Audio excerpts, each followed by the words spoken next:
Baik, kami dari kelompok 4 akan menjelaskan tentang bentuk dan sistem komunikasi politik. Yang pertama yaitu definisi komunikasi politik.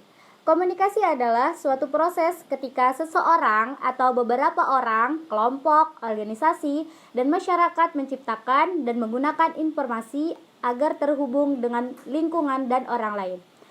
Kalau politik itu berasal dari kata polis yang berarti negara, kota, yaitu secara totalitas merupakan kesatuan antara negara, kota, dan masyarakat. Komunikasi politik adalah jika dikaitkan komunikasi dengan politik memiliki definisi komunikasi yang diarahkan kepada pencapaian suatu pengaruh sedemikian rupa sehingga masalah yang dibahas oleh jenis kegiatan komunikasi ini dapat mengikat semua warganya melalui suatu sanksi yang ditentukan bersama oleh lembaga-lembaga politik. Ada bentuk-bentuk di dalam komunikasi politik, di mana komunikasi politik ini memiliki beberapa tujuan yang penting. Antara lain itu untuk membentuk citra politik yang baik dalam masyarakat, menciptakan public relation atau pendapat umum, serta untuk mempengaruhi kebijakan-kebijakan publik dalam segala beberapa bidang di dalam segi kehidupan berbangsa dan bermasyarakat. Terdapat berbagai macam-macam bentuk komunikasi politik. Yang pertama itu ada retorika politik, di mana retorika politik berasal dari kata bahasa Yunani yaitu retorika, yang berarti sebuah seni di dalam berbicara. Asalnya digunakan dalam perdebatan di ruang sidang pengadilan untuk mempengaruhi sehingga menjadi kegiatan suatu komunikasi massa, yaitu ketika berpidato kepada orang banyak atau halayak umum.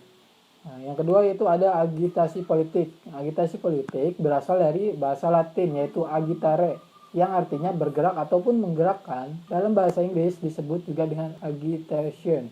Menurut Herbert Blanner yang dikutip oleh Anwar Arifin, agitasi dilakukan untuk membangkitkan rakyat kepada suatu pergerakan politik baik lisan maupun dengan tulisan, dan membangkitkan emosi halayak umum. Dimulai dengan menggerakkan halayak untuk menentang dengan ketidakadilan, ketidakpastian, dan penuh dengan penderitaan, dengan tujuan untuk menimbulkan kegelisahan di kalangan masyarakat. Ketiga itu ada propaganda politik, dilakukan oleh Hitler ataupun pada masa Nazi dalam Perang Dunia Kedua, yaitu dengan melakukan kebohongan dengan cara menyebarkan ideologi yang dihasilkan oleh Nazi ataupun yang disebut juga fasisme. Untuk itu memperluas pengaruh dan kekuasaan Nazi tersebut. Selanjutnya yang keempat itu ada yang disebut juga kampanye politik. Kampanye politik termasuk bentuk komunikasi politik yang dilakukan seseorang dalam waktu tertentu untuk memperoleh dukungan masyarakat. Dari kampanye politik itu terdapat penciptaan ulang dan pengalihan lambang signifikan secara sinambung melalui komunikasi ataupun saling terhubung dengan komunikasi. Ada beberapa macam di dalam komunikasi politik, diantaranya sebagai menggunakan media massa, disebut juga dengan istilah persuasif massa. Metode ini biasanya dilakukan dalam bentuk imbauan kepada masyarakat, dilakukan baik melalui hubungan tatap muka ataupun melalui jenis media perantara, yaitu seperti media elektronik, media cetak, ataupun media poster. Yang kedua itu ada kampanye interpersonal, yang dilakukannya itu terhadap diri sendiri ataupun lebih kepada sikap pribadi ataupun individu. Hal-hal yang biasanya dilakukan oleh para kandidat kampanye ini biasanya dilakukan oleh kepada istri terdekat, kerabat dekat, saudara-saudara, dan juru bicara terdekat.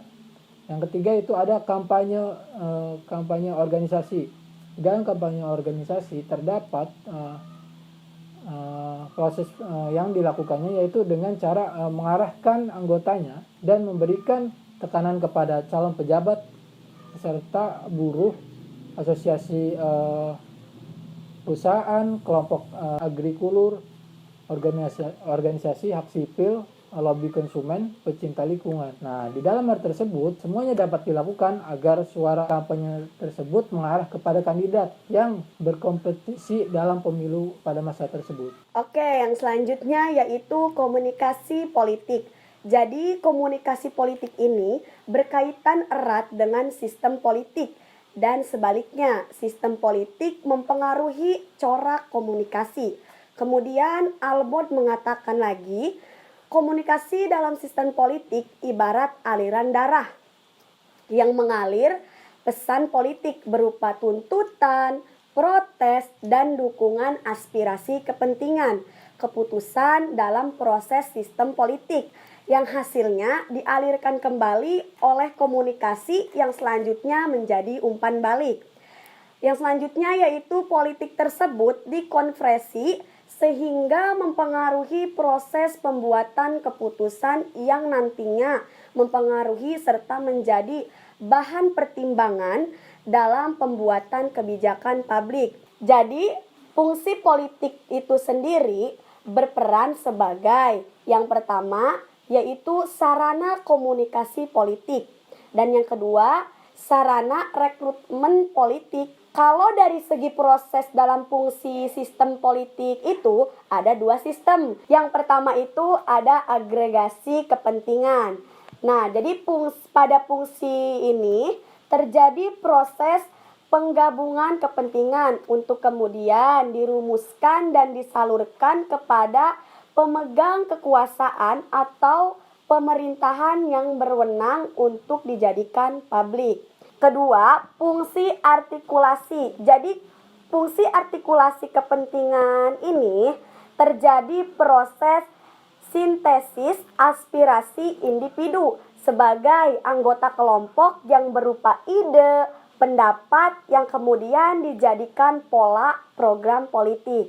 Kemudian ada beberapa contoh komunikasi politik di Indonesia. Salah satunya adalah Abdurrahman Wahid atau yang bisa disebut Gus Dur.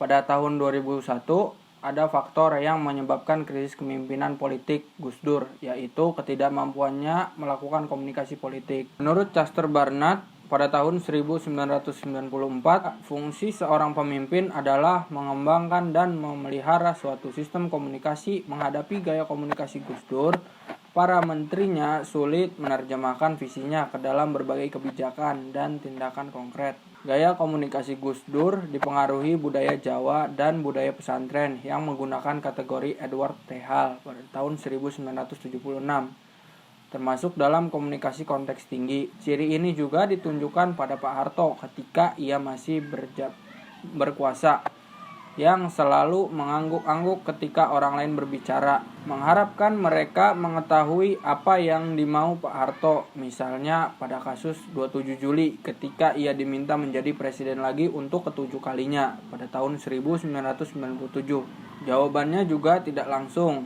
kata beliau, bila rakyat masih menghendaki. Gaya komunikasi Gus Dur bertentangan dengan gaya komunikasi Amin Rais yang lugas dan langsung juga. Berbeda dengan gaya komunikasi Nurcholish Madjid yang terbuka tetapi lebih santun. Gaya komunikasi kedua tokoh ini juga mirip dengan gaya CBS, yaitu Clarity, Brevity, dan Science. Itu sebabnya dulu Gus Dur beberapa kali mengunjungi Soeharto meskipun Soeharto sudah lengser untuk menarik perhatian pengikut Soeharto dan sedikit banyak mendukungnya sebagai presiden.